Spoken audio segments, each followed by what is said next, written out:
संत गोरा कुंभार वसाहत बापट कॅम्प येथील पाणी पुरवठा येत्या 8 दिवसात सुरळीत करा।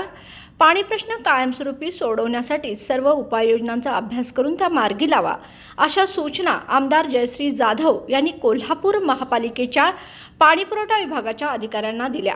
आमदार जयश्री जाधव यांनी बापट कॅम्प येथील पाणी प्रश्न संदर्भात नागरिक, लोकप्रतिनिधी व पाणीपुरवठा विभागाचे अधिकारी यांची संयुक्त बैठक घेतली।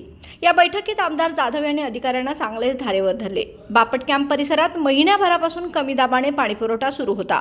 गेल्या 15 दिवसापासून पाणीच बंद झाले, त्यामुळे घरात वापरण्यासाठी तसेच पिण्यासाठी पाणी नाही। खाजगी टँकर मागवणे परवडणारे नाही। दररोज पाणी आणायचे कोठून असे प्रश्न महिलांनी यावेळी उपस्थित केले। पाणी पुरवठा सुरळीत व्हावा यासाठी महापालिका प्रशासनाला निवेदने दिली, आंदोलनं केली, तरीही पाणी मिळत नाही। पाणी पुरवठ्याचे अधिकारी केवळ आश्वासने देण्याचे काम करतात, अशी तक्रार नागरिकांनी केली।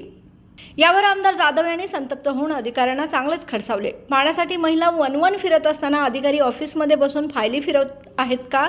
तसेच नागरिकांना पाणी देणे हे पुण्याचं काम असून त्यांच्याकडून बिलं वसूल करता, मग पाणी देणे तुमचे कर्तव्य नाही का? पाणी प्रश्न कायमस्वरूपी सोडवण्यासाठी ज्या उपाययोजना कराव्या लागतात त्याचा आराखडा तयार करा, त्यासाठी लागेल तो निधी देतो। तसेच काहीही करा, माणसे वाढवा, यंत्र वापरा, परंतु येत्या 8 दिवसात त्यांचा पाणी पुरवठा सुरळीत झाला पाहिजे, अशी सूचनाही आमदार जाधव यांनी दिली आहे। येत्या 8 दिवसात बापट कॅम्प परिसरातील पाणी पुरवठा सुरळीत करू, असे आश्वासन यावेळी पाणी पुरवठा विभागाचे अधिकारी कनिष्ठ अभियंता अरुण गुजर, उपजल अभियंता रावसाहेब चव्हाण यांनी दिले। यावेळी माजी महापौर मारुतराव कातवरे, माजी नगरसेवक प्रकाश सरवडेकर, सतीश कुंभार बाचनकर, विनायक कुंभार, भाग्यश्री पाटील, शैलेश बाचनकर, किरण माजगावकर, पुष्पा बिडकर, सुनीता कुंभार आदी उपस्थित होते।